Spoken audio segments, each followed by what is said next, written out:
So we need to get our priorities right. And we need to think about the commands that we've been told to implement and to look at where we are falling short the most.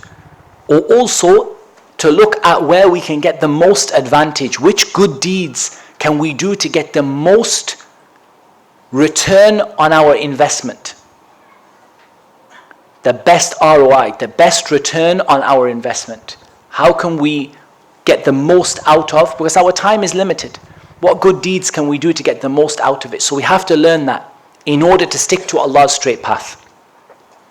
And of course, we have to begin with the obligatory and then add the voluntary.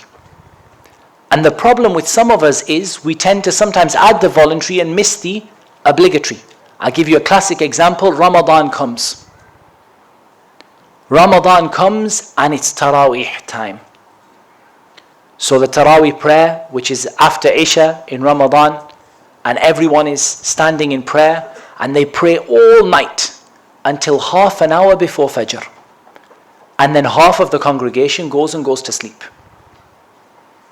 And they don't wake up for Fajr. And that's exactly how not to do it. Why? Because Taraweeh is a voluntary deed. By a clear hadith of the Prophet ﷺ, Taraweeh is not an obligatory prayer. And yet Fajr is an obligatory prayer. So the first concern should be getting the obligatory in and then adding the voluntary. And that's not to take anything away from the voluntary. We don't want to take anything away. The voluntary is extremely important. In fact, if you want to become from those who Allah loves to the point that Allah answers your dua with whatever you asked for, then you have to add the voluntary deeds. You have to add them.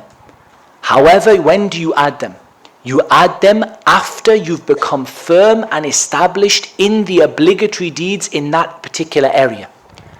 And this is particularly important for the people who are not praying regularly. So sometimes I see a bit of a problem, and that is that people say, okay, I've decided I wasn't praying before, I'm going to pray 5 times a day.